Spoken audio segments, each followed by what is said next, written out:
One reason I say this is that Kuyper is an inspiration to people interested in interfaith activity because he studied Islam carefully. He read widely. He was inquisitive. He realized that the issues are not necessarily black and white. Interfaith understanding today requires that we know about each other in an informed way.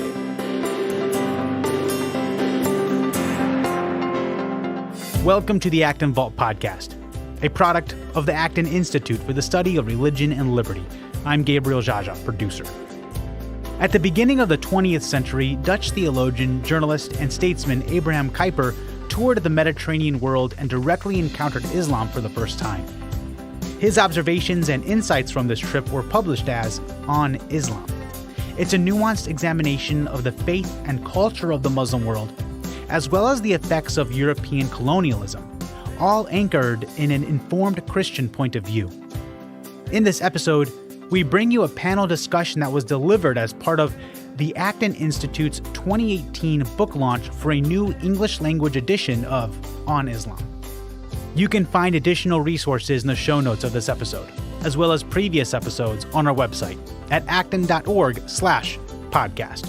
If you like this program, you can help us reach even more listeners by sharing it with a friend and leaving us a 5-star review on Apple Podcasts. We welcome your comments as well. Acton Vault is available on Apple Podcasts, Google Podcasts, and Spotify.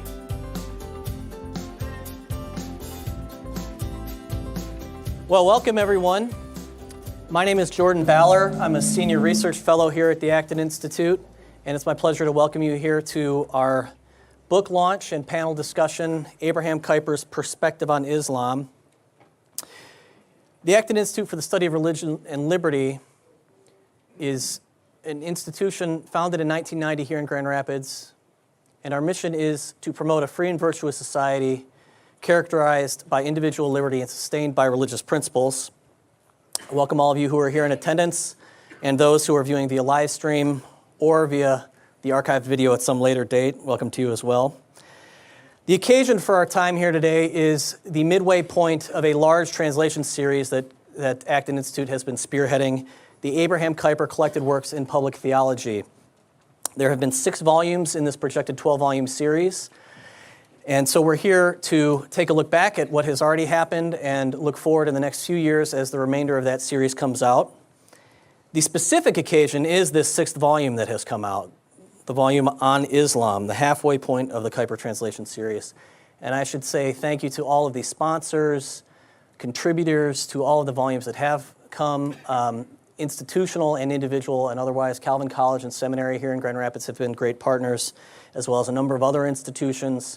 Lexham Press, the publisher, has been a great partner for the Acton Institute to work with in putting these volumes out, and they're represented here by Jesse Myers. So welcome and thank you to all of them as well. Also, thank you to Calvin College and Seminary's library. Paul Fields is here. They brought along, and they're up here for now, but afterwards we're going to have them in the back for you to look at, and you'll hear more about what these are, but the 2 volumes of the original travelogue that Kuyper published in beautiful format here are on display for people to take a look at as well. Let me just say a little bit of introduction about those who are up here with me today and the schedule for our afternoon. To my immediate right is James Bratt. He's the editor of the volume on Islam, the architect of the project itself. It was his idea and at his impetus that we pursued this. Doug Howard, to his right, has contributed an introductory essay to the volume as well and helped with many of the detailed annotations and corrections of our translation. Kuyper's engagement was very detailed and nuanced with all of the different countries and figures historically and in his own time. And then on the far right is Dr. Jan Van Vliet of Dordt College. He served as a translator for this volume and has done a lot of his own work on Kuyper and his engagement with Islam. Jan is one of those rare birds that has advanced training in both theology and economics, and we celebrate those kinds of figures here at the Acton Institute. So welcome to all 3 of the panelists. With that, let me turn it over to Jim, and it should be ready to go with your comment. Yeah, thank you. Thanks much, Jordan. Before I get into my remarks, I want to give a special word of commendation and thanks from all of us who have worked on this volume to Mel Flickema. He's back there. So I'm kind of the director of this movie, Jan is the screenwriter. Doug was in charge of special effects. But Mel is our producer. There's no one of us who could have pulled this off. The only person who could have pulled this off is Abraham Kuyper. I've read a lot of Abraham Kuyper. I've got to know Abraham Kuyper. None of us is Abraham Kuyper, I can assure you that. But because of Mel's fundraising ability, his patient but persistent encouragement, keeping us on task and coordinating all our efforts, this volume was able to come out. So thank you very much, Mel. It was it's been a pleasure to work with you. Our book on Islam is excerpted from a much larger 2-volume work that Abraham Kuyper wrote between 1906 and 1908.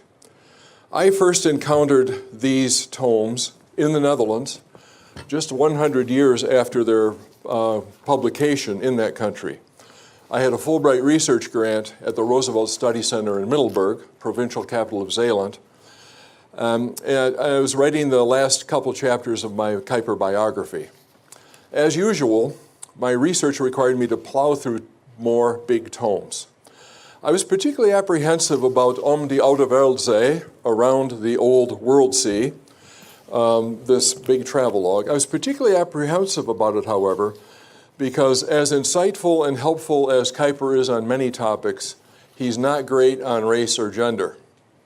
So I was facing 1,050 pages recording the opinions of an ardent European Christian writing about people of a different religion, different skin colors, with a less developed technology and lower material standards of living, and all this at the heyday of European imperialism.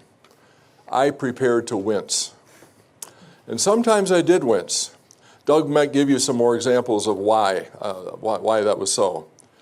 Kuyper was not immune to racial hierarchical thinking or imperialist attitudes. But frankly, I winced much less than I had feared.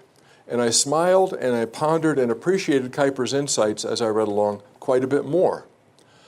I liked the book, first of all, that Kuyper speaks in these pages in different tones than is the case in many other works of his, where he's operating as a polemical theologian, as a church leader justifying this or that position in the conflicts of the day, or as a political party chieftain mobilizing troops for the upcoming election. In these pages, by contrast, he's an esteemed statesman receiving courtesies from his international peers. He's a well-read, and I would say a remarkably well-read and incredibly industrious scholar, interpreting another culture to a broad, educated readership in his own country, without a particular position to promote or defend. He is outside the goldfish bowl of the Netherlands, enjoying novel landscapes, including the legendary lands of Greece and Palestine, in whose literatures his education had been saturated. It is said that Kuyper had 2 favorite pastimes, writing and traveling. Here we have the perfect match, writing about traveling. But why should we spend time in a book that's over 100 years old? How is it relevant to us today? I think that the distance might actually be helpful. Reading Kuyper, we can see how a robust, critical, well-read, and intentionally Christian thinker responded to Islam in quite a different situation from ours, yet similar enough to make him function as a distant mirror. Looking through his glasses maybe can jar loose some of our own preconceptions and give us a fresh view of things today. Here, in my opinion, and we'll get into this more in detail in the Q&A, but here, in my opinion, are some of his most valuable insights. First, Kuyper captured the great variety in Islam across different regions, ethnic groups, theological traditions, and lines of historical development. His example cautions us against our habit, at least in many media practices, our habit of overgeneralization. Arabs are not Kurds or Berbers or Turks any more than Germans are Italian or Russian. As with Christianity in these latter 3 countries, so also with Islam, Kuyper saw, across the broad regions we too easily treat as uniform. For all their faults, which he was not at all shy about pointing out, Kuyper insisted that Muslims have virtues from which Christians, and especially European and North American Christians, can really learn. He saw in them a deep spiritual peace at odds with the chronic discontent that the Western compulsion to progress had wrought in Europe and America. He admired Islamic ecumenicity, the common loyalty that bound Muslims together beneath all their differences. He loved the way Islam did not isolate religion off as one component among others, but pervaded all of life. He admired above all its resolute monotheism, especially by comparison to Western secularism. How is it, he asked in Bethlehem on Christmas Day, how is it that Muslims take Jesus as Messiah more seriously than do many so-called Christians? Thirdly, Kuyper recognized that Islamic violence, which was also real in his day, was triggered in significant degree by Western imperialism and arrogance. Yes, as our Dutch friend George Haring from the Free University points out in his essay in this volume, Kuyper thought that Dutch possession of the largely Muslim East Indies was vital to the Netherlands' prosperity and place in the world. But Kuyper repeatedly points out the costs, the follies, and the pride behind Western imperialism in the Middle East and North Africa.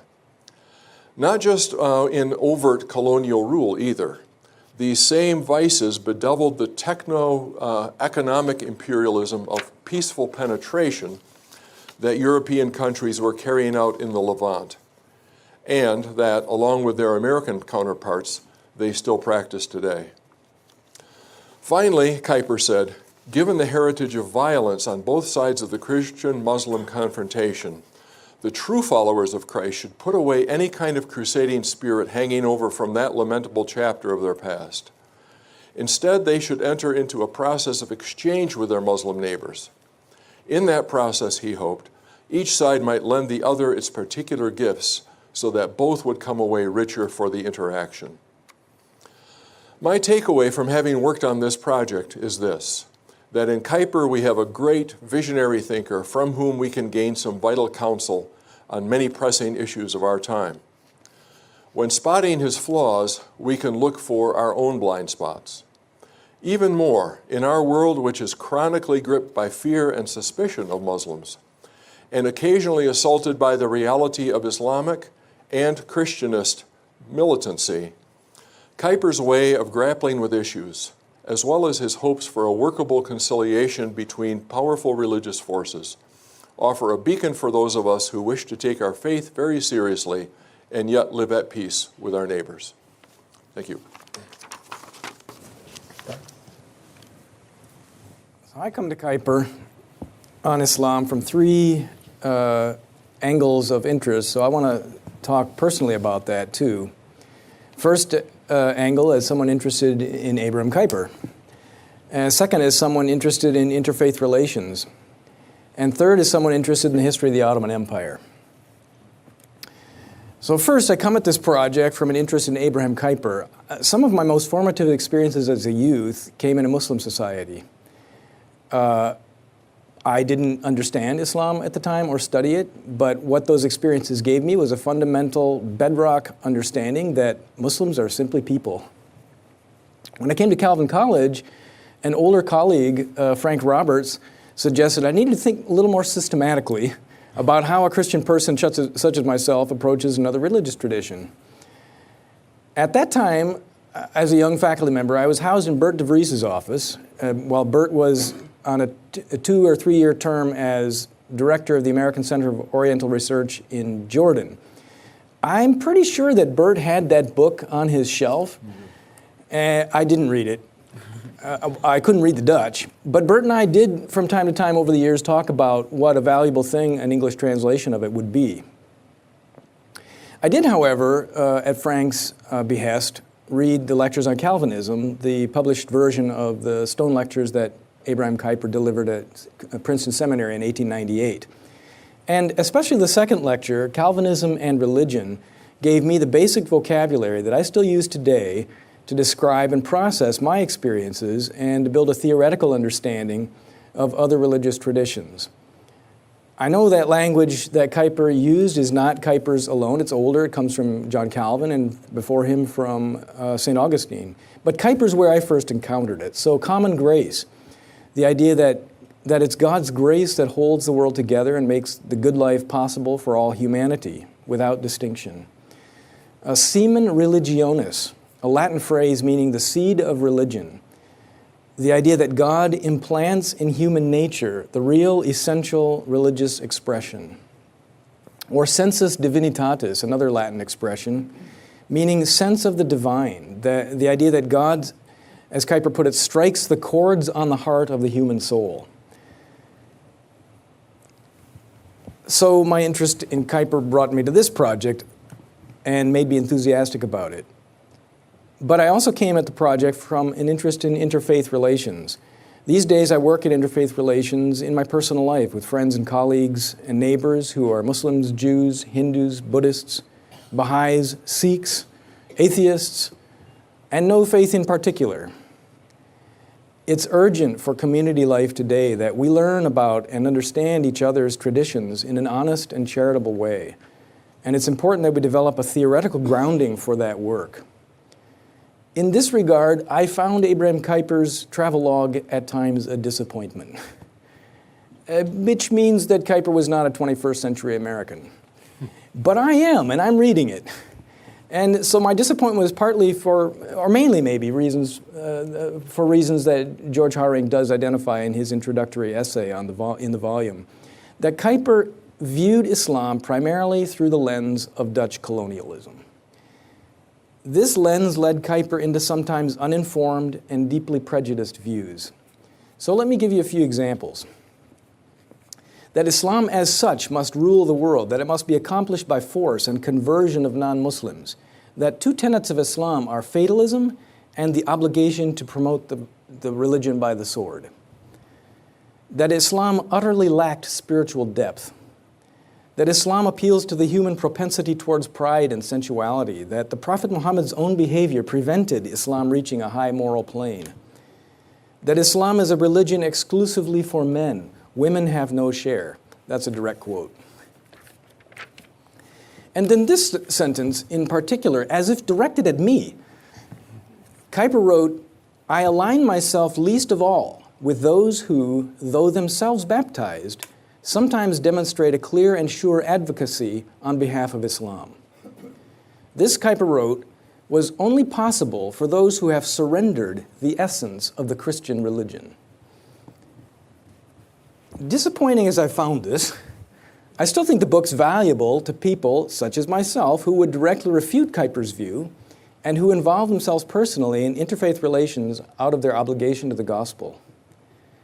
One reason I say this is that Kuyper is an inspiration to people interested in interfaith activity because he studied Islam carefully. He read widely. He was inquisitive. He realized that the issues are not necessarily black and white.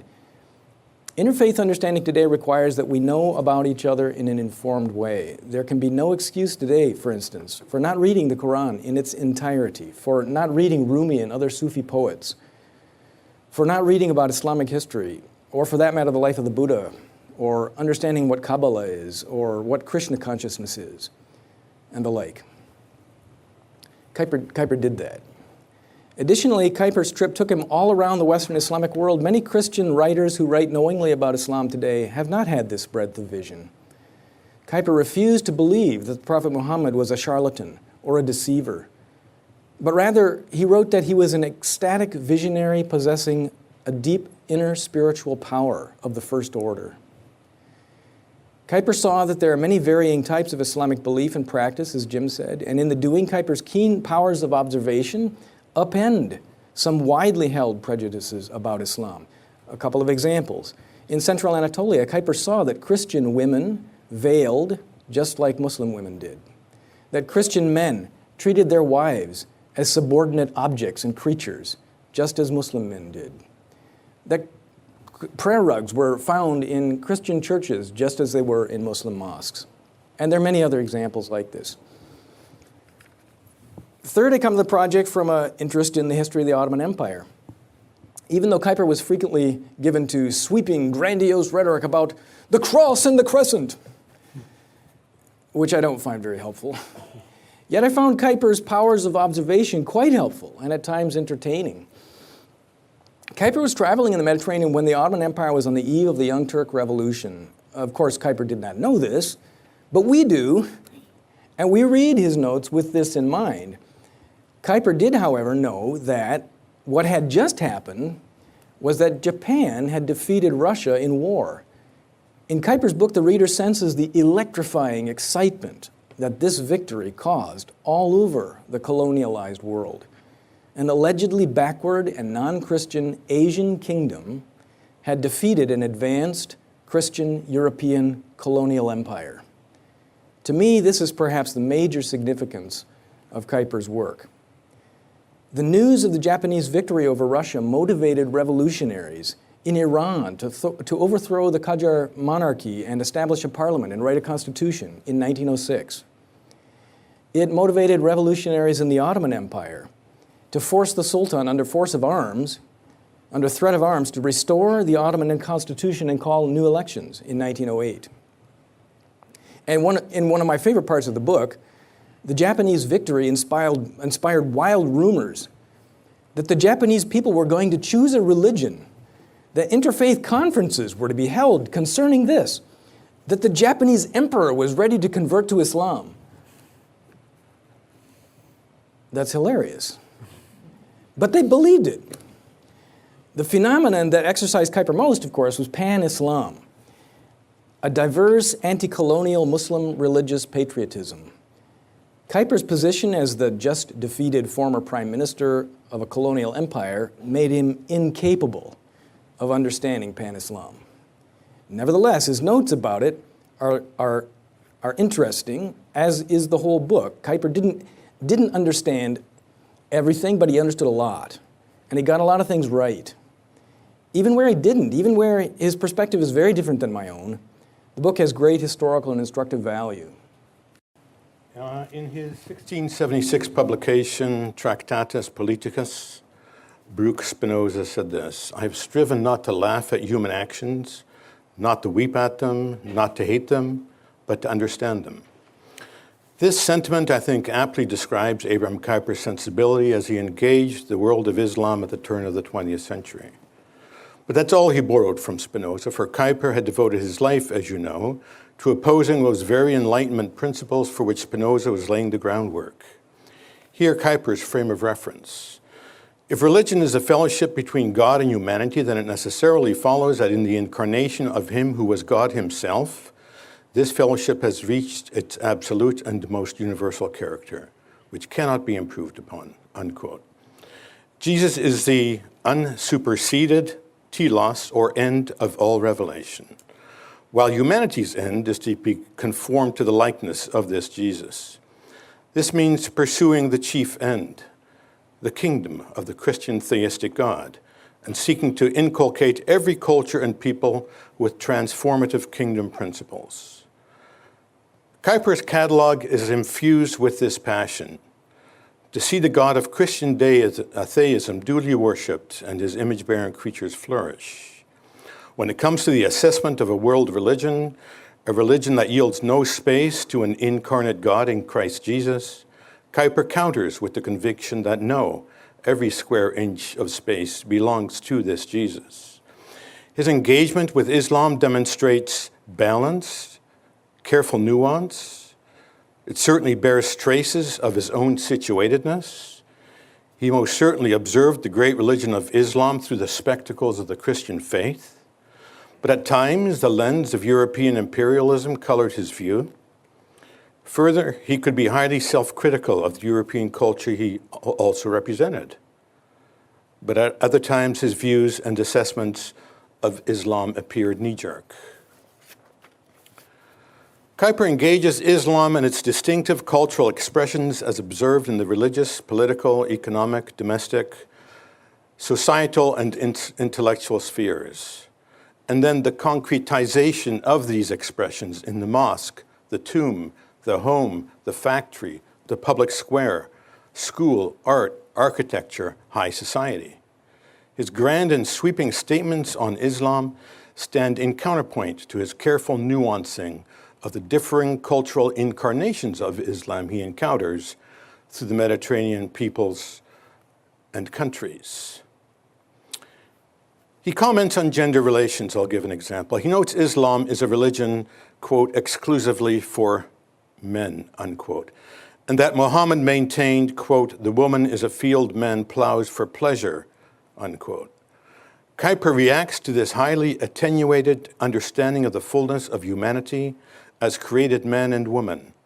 Yet he carefully notes the different views on women exhibited by varying Mediterranean cultures when it comes to education, place in high society, place in the home, and even in the harem. Some cultures traffic in girls, as in commodities and currencies.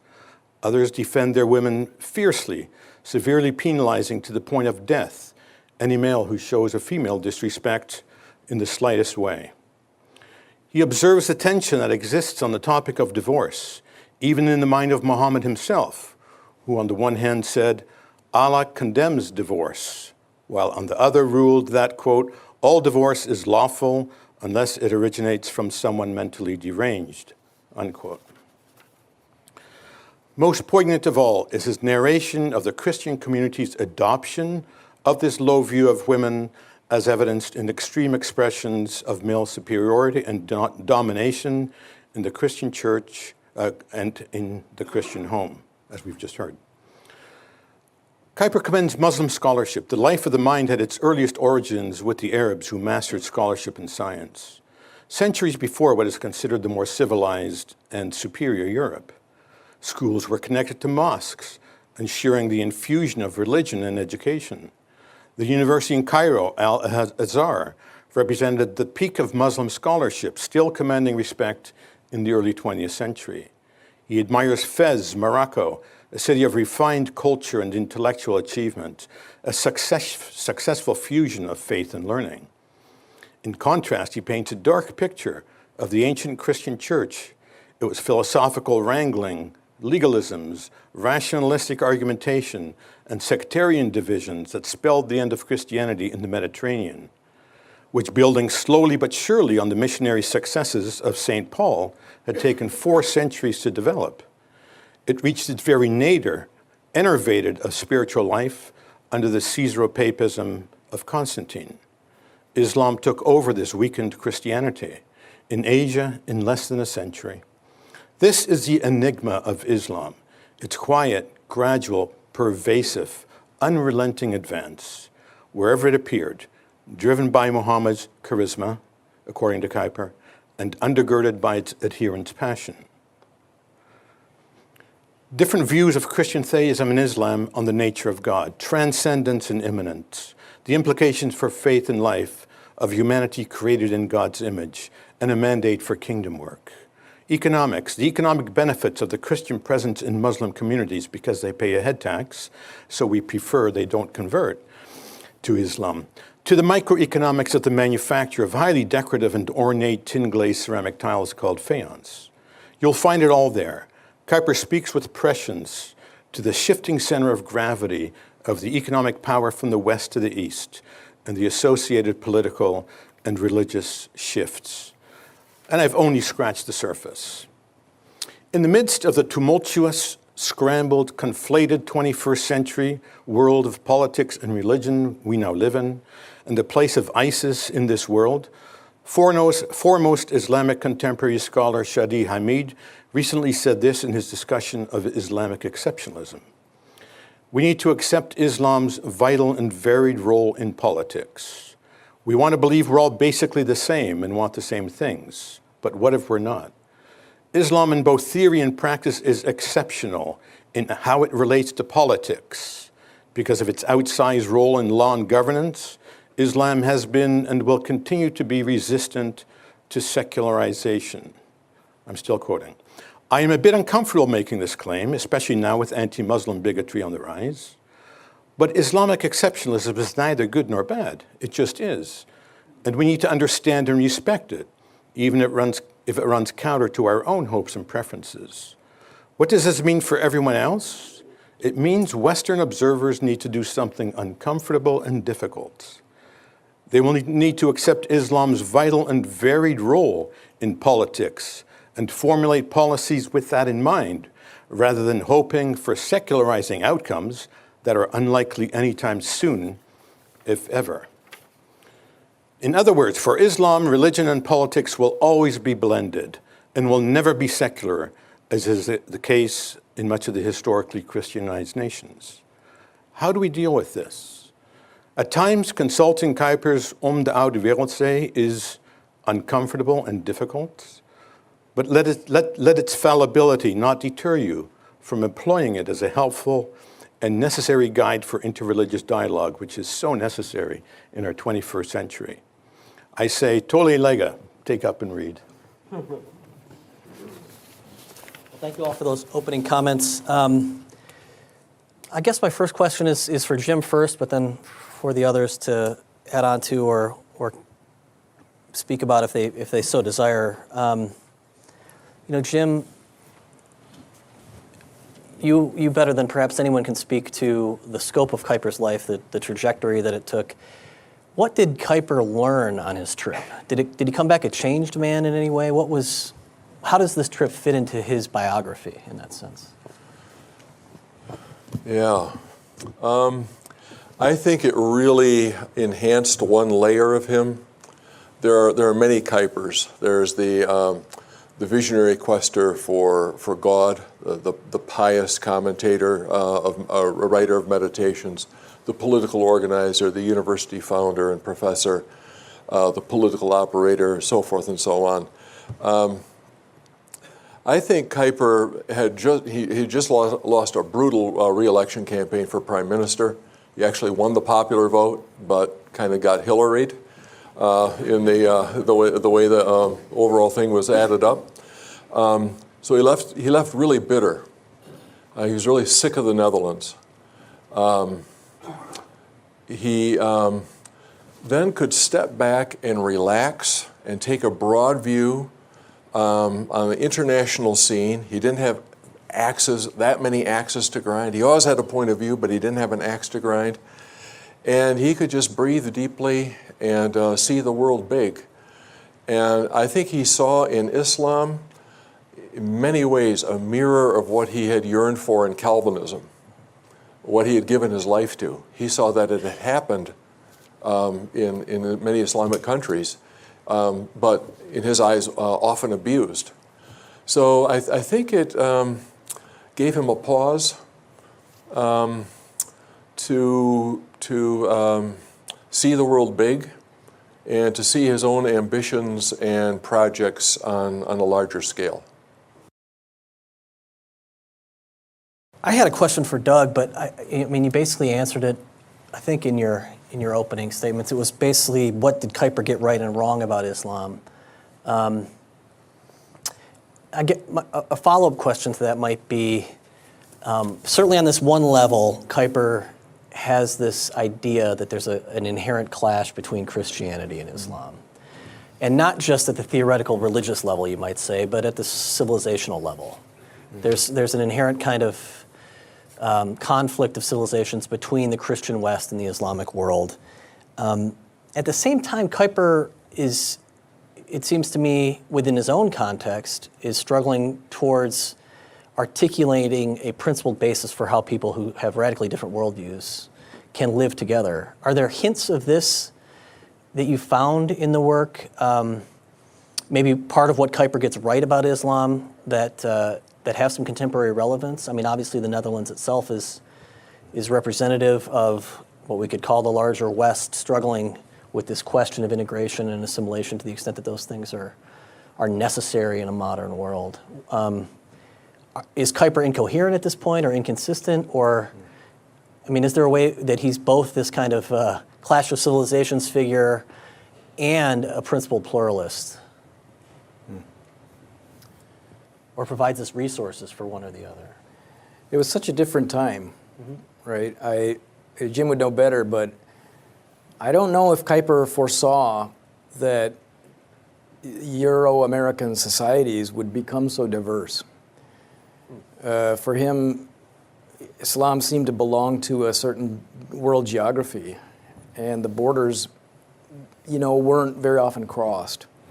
Whereas today, not just in Amsterdam, but in Grand Rapids, we have such diverse communities with everybody living together. That's the way it is. I don't think Kuyper foresaw that. But then Kuyper, I was talking about this with Jim on the way over, was a 19th century thinker, so he thought in big, broad strokes about architecture of thought and society and civilization. So it's not surprising to see him thinking in terms of Islamic civilization and Christian civilization, and at times he saw those two as allies against the thing he really feared, which was Asian, not Asian, animism or non-religion. And then other times he had these huge generalizations like the cross and the crescent that he employed quite frequently. But that's just a different style of thought and a different style of writing than we would employ today.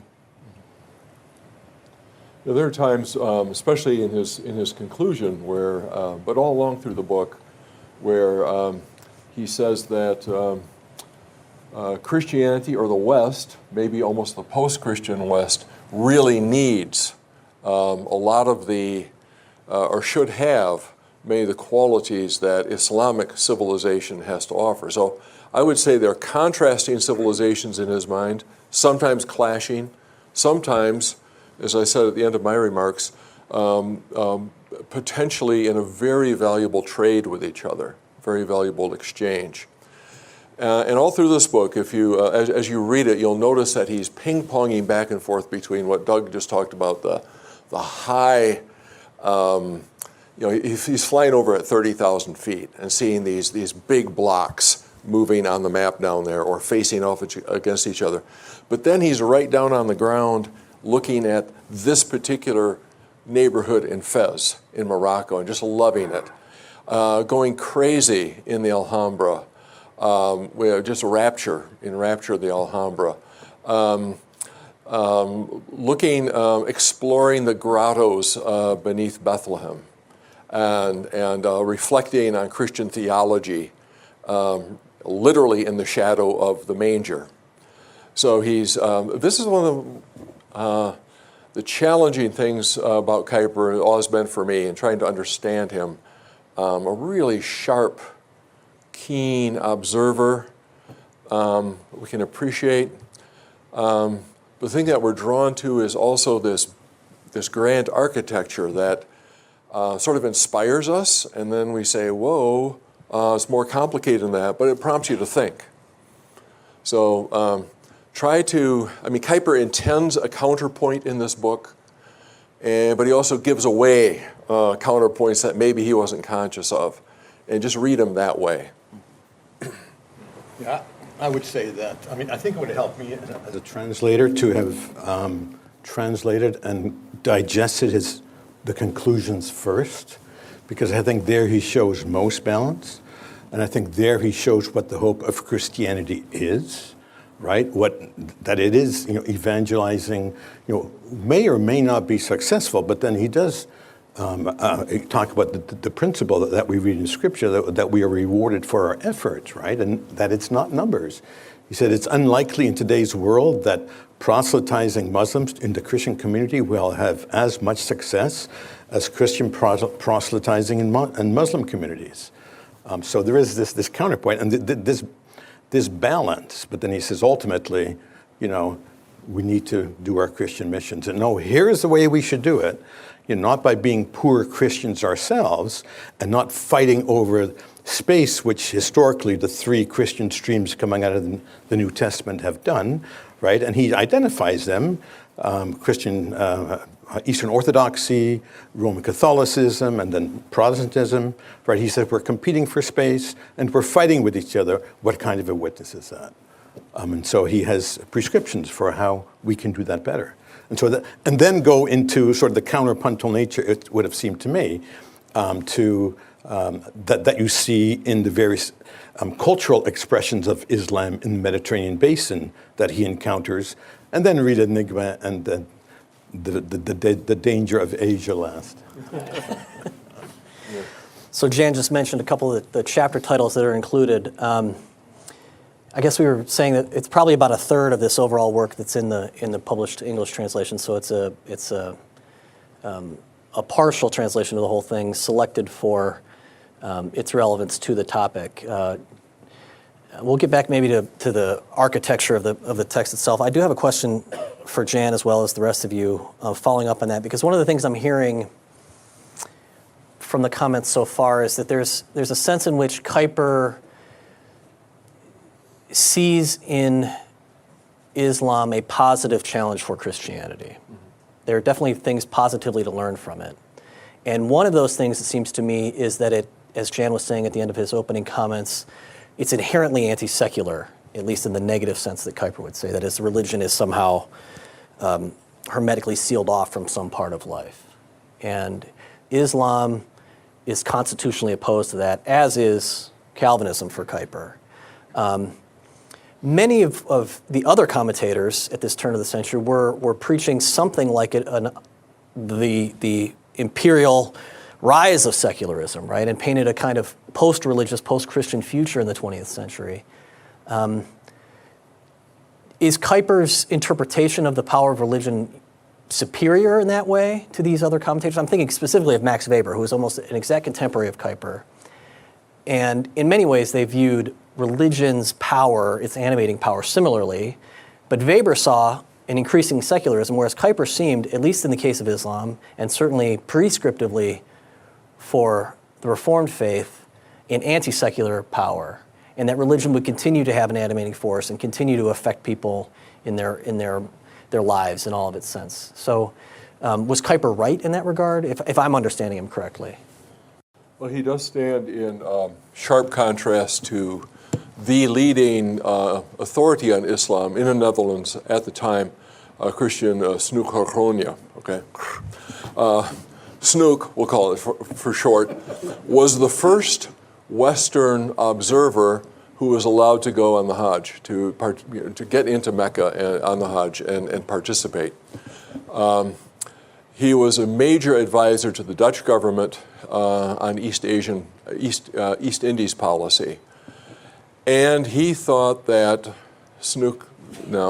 thought that most of Islam was just an outdated contraption. The ethics of it were good in many ways. But in terms of its theology, its animating religious power and so forth, it just had to give up and adjust to the modern world. And that's kind of the predominant, the imperial secularizing or secularistic mentality of the time. And certainly Kuyper proved more accurate than that anticipation.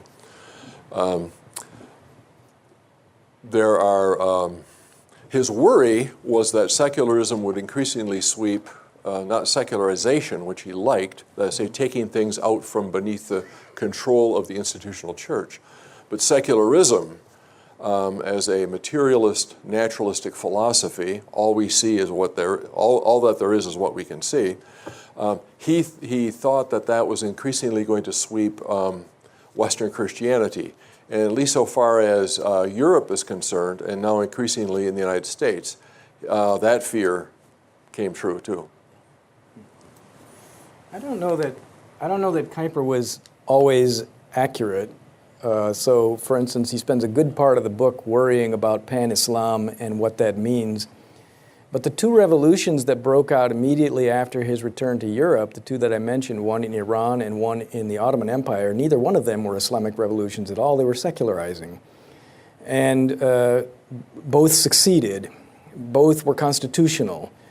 And the Ottoman Empire, perhaps more than the one in Iran, was, or became, in certain mouths anyway, anti-religious. But typically, I think it took a secularizing approach. In other words, it wasn't against religion as such, but saw religion as not belonging in the public sphere, not belonging in government. So it's ironic that Kuyper worried during the whole trip and wrote extensively about the fear of Islamic revolution and thought that Islam was, by its very nature, unable to separate politics and religion, but but the revolutions that immediately took place did not bear that out. So Jan, as you mentioned, one of the titles of one of the chapters is The Enigma of Islam. We could talk about that and what Kuyper thought was so challenging to Islam as an interpretation. But as a translator, what was some of the enigmas that you ran into with Kuyper? Kuyper himself is a bit of an enigma. The enigma of Kuyper's understanding of enigma. Enigmas all the way down. That popped up all over the place. And at one time I'm shaking my head thinking, what actually does he mean? I think ultimately, he begins with the speed with which Islam destroyed Christian thought when it came on the horizon in the 6th and 7th century. And he's saying, right, that that's already on the heels of a Christianity whose thought and spiritual life had been enervated through basically the ecumenical councils. That's what he's referring to. And that, there is a vacuum there, there's a hole, there is a gap. And that was quickly filled by a world religion, a strong religion, who held their leader in such esteem and who had such strong adherence to the faith that they believed in and practiced. So in less than a century, I think in George Herring's introduction, he says just over 50 or 60 years, something which took 400 years to build has been destroyed and has disappeared. So that to me, at bottom line, is the enigma that we're talking about here. But there's so many different angles to it. But even there, I don't know that he was really accurate, and he did observe actually in the Ottoman Empire that there were strong Christian communities that survived those centuries, and in the Ottoman population data that were being collected while Kuyper was in the field, the Ottoman population was still only 74% Muslim, and that was after a lot of migration and warfare had driven Muslims into the empire and Christians out of it. So it was as Muslim as it had ever been in its history, and it was still less than 3/4. So he's aware that strong pockets of Christian societies survived. In Palestine, for instance, more than 20% Christian until the 20th century. So I don't know. Sometimes I think it's a widely held view at his time, but sometimes he exaggerated the extent and the speed of the Islamic transformation as if to reflect upon the supposedly decrepit state of Eastern Christianity at the time. Well, and interpretively, he can always say those communities existed, but they didn't have world transformative influence anymore. They were sidelined and marginalized, right? So they had survived, but they didn't exercise the kind of vibrant, vigorous Christianity that he envisioned, thought they should, and so that they weren't having the kind of influence that they ought to. There is definitely this dynamic, it seems to me, part of the enigma is that you've got, from Kuyper's view, Christianity as a religion that is theoretically or doctrinally strong. It's got the truth. And yet, in its practice, is very weak. And the flip side of that, the mirror that you were talking about, in a way is Islam has got not as true doctrine, in fact, even wrong doctrine in some ways, in some important, significant ways, and yet practically very strong. And this is the kind of dynamic that he's struggling with. Yeah, that's very well said. He can't understand how Islam, which as he understands it, is sort of a legalistic deism, can be so attracted to so many people. Well, but Bram, you're looking at vibrant, spiritually active communities that are spiritually alive. Well, yeah, but those are Sufis. And Sufism is mysticism. And mysticism, this isn't Kuyper. I think he's kind of mystical himself, but he's scared of it. He wants his truth lined up, and he wants it, nice and clear. But yet, his own personal spiritual hungers incline him toward sort of quasi-mystical flights. So he sees this mysticism all over Islam in the Sufist tradition, But he says, just like so many Muslim scholars did over the years, no, it's not true Islam. So what's to him an enigma, how a spiritually barren religion is so appealing to people. The real enigma or the contradiction is how you, and Doug could speak to this, how a very behaviorally, legalistically defined religion has this strong mystical spirituality, and they don't get along too well together. So it's an intra-Islamic quarrel that he's witnessing, and he's struggling also from his education. He's struggling for terms with which to understand that. I see a lot of similarities in the Christian tradition. I mean, look at the Middle Ages. There was the legalistic Roman religion, right? But then there were also the pietistic or mystical movement, St. Teresa of Avila, St. John of the Cross. I mean, all these Eastern thinkers, right, who sort of opposed the formation of the sort of the church coming out of Rome, but it did all the hard thinking in the early councils of the church. So I see so many parallels, right, between the Sufis and the dervishes, right, and the St. Teresas and the Johns of the Cross and others. So I guess the question is, what preserved the truth of the faith, of the religion? Was it the Sufis? Was it the mystical element in the Christian tradition? Or was it somehow a fusion of both? And in his recognition of the in a way, analogous diversity of Islam is to Christianity, that he's comparing like to like and not unlike to unlike. I mean, it's easy to take, like you were saying, the sort of spiritually strong and compare it to the spiritually weak, or vice versa, and draw conclusions from that. Well, he really loves the lack of hierarchical authority in Islam. He really loves that. It's an organic, for him, for Kuyper, organic is a really good word.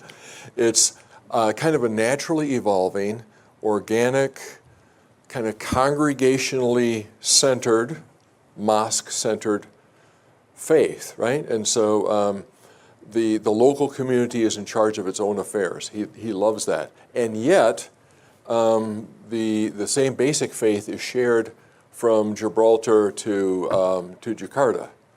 And he's really envious of that. How can that be? It's really remarkable. When Christianity tries to do that, it has to set up bishoprics and denominations and synods and all this heavy bureaucracy that gets in the way. So again, here's a point where he's really envious of the way the faith spread and maintains itself.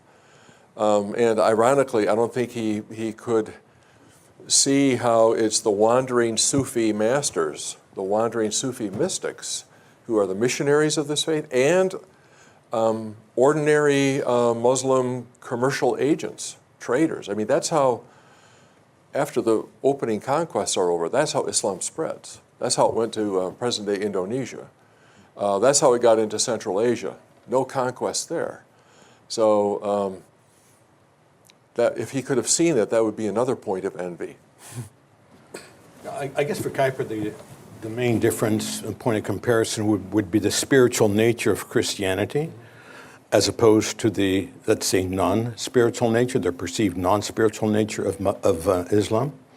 And he calls that palingenesis, right, where he compares the three pillars of the Christian faith, faith, hope, and love, or as he puts it, rebirth, faith, and sanctification, to the 5 pillars of Islam.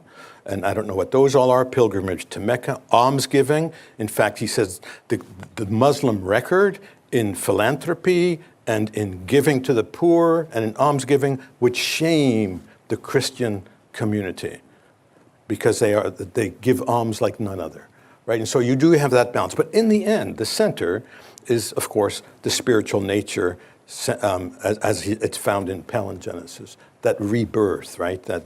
And then faith and sanctification. Well, before we break, I wonder if we could, Jim, you could give an overview of the larger travelogue in his travels. We've got the map. I don't know, Mark, can you pull that up? All I had to do was, he was queued up. There you so go. There's a map of his travels. It's in the published volume. Yeah. talk a little bit about that, and then what elements of this larger 1,000-plus page travelogue are in the version that we put together. So, he's just been defeated for re-election.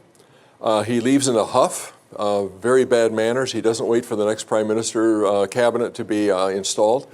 He goes to the baths. This was his annual practice. His summer vacation was to go to the baths in Germany and just sit in the spa and relax, because he's been working 18 hours a day for the previous 300 days. In Bad Kissingen, the ancestral town of Henry Kissinger. Then he kicks around northern Italy for a while. He always loved to go through the Alps. He climbed every mountain range across Europe. And then to Vienna and so forth. The travelogue in here really starts in Romania, which is a very new state, recently carved out of the Ottoman and Austria-Hungarian Empire. And then he wants to go to Kiev. He wants to go deep into Russia. I think he has in mind bringing Eastern Christianity, Orthodoxy, into the picture. And Kiev is the classical fountainhead of Christianity in Russia. But he's barred from doing that by yet another revolution in the year 1905, which is the revolution in Russia, coming in consequence of their defeat by the Japanese in that war. So he sees riots in the streets of Odessa. He sees armed guards everywhere. He says, cool, and he likes to walk out in the streets at night, and the Cossacks are trying to get him to go home. Good luck. So then he can't get farther into Russia than that. He comes back across the Black Sea, as you see, Constantinople, into the center of Anatolia, or present-day Turkey, over to Ephesus and Smyrna, then down to the Lebanon, Syria, in what we would call Lebanon, Syria, provinces in the Ottoman Empire at the time, down to Jerusalem, Bethlehem. He's in Bethlehem for Christmas. Then it's a long tour up the Nile River. He gets all the way to Khartoum. The man is 68 years old, going on 69. Travel is not as commodious as it is for us today, so this is quite an undertaking. Then he goes to Greece and Italy and Sicily. He wants to then go to North Africa. He's called home back to The Hague on emergency basis to attend to an ill daughter. So he goes back, resumes the travel via train through France and Spain. He goes to North Africa, Algiers, Morocco, up through Spain, over to Portugal, has an audience with the king. By then it's June, it's too hot, he goes home. So what I picked out of this, the selections I chose out of here are those that are particularly focused on, take up the Islamic material in this volume. So none of the European stuff except for Spain. By the way, he highly esteems the Islamic contribution to Spain. He has very good things to say about that, very positive things to say about that. Maybe a little resentment of the old Spanish oppression of the Netherlands there, I don't know. There's a lot in here on politics, political administration, technological development, economics, social life, cultural life, art and architecture, education, gender relations. I mean, he was just curious about everything. I extracted the religious material as such, and then some of the other domains around it, the architecture, the educational implications, some of the politics, and so forth. There's the chapter on the Holy Land in here has very, very little on Islam at all, but I included a good chunk of it in the book because that's where we see Kuyper, some of his best or most moving or most moved writing ever, reflecting on the Christian faith as he sees it, as he connects it in its geographical birthplace. So his description of taking a boat across the Sea of Gennesaret, the Sea of Galilee, Lake Gennesaret, and encountering the place where God became incarnate. This is the big difference from Islam, right? We have an incarnate God, the Word made flesh, Emmanuel. He luxuriates in the geography of that. He says Protestants have overreacted against the Catholic veneration of places. We have to recover some of that, he said. God could have been incarnate anywhere. He did it here. The piece on the Mount of Transfiguration, wonderfully historicized from the scriptural account. Skulking around in the grottos below Bethlehem, where the manger might have been, and so forth. He's just, there's one thing in his personal development. He allows himself to feel the vibe. He allows himself to just stay in the emotion for a while, rather than, as usual, rushing to rationalize. So I really like that about that chapter in particular. So there's a good bit of Christian stuff in the Holy Land chapter, but otherwise it's the selection principle is the pull of Islam and how it and the filings that it attracts as a magnet. I think he also luxuriates in the way he's treated. Oh yeah. I was talking with Jim earlier about, I'm doing a whole piece of translation, wondering why am I spending all this time on this? It's a trip of Kuyper sitting in this.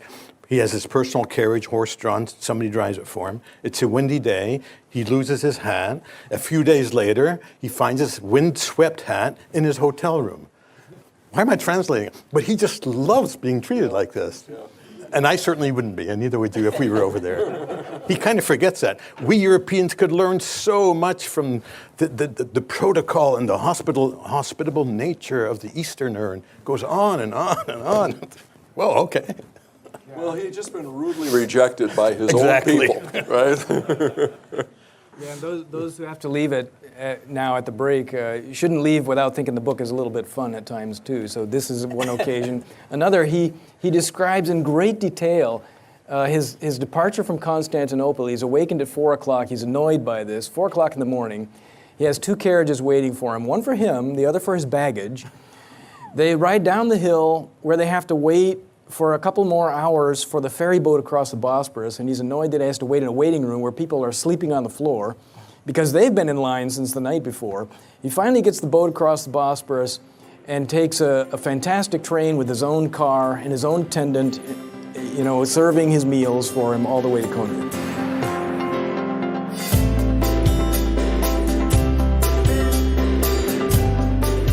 As always, thank you for listening. Our team loves putting this podcast together for you. It's encouraging to hear from our listeners. Feedback is incredibly important to us because it lets us know what you like to hear more of. If you're familiar with our past content or have attended an Acton event and would like to see it in a future episode, you can email us at producer@acton.org. Until next week, for Acton Vault, I'm Gabriel Jaja.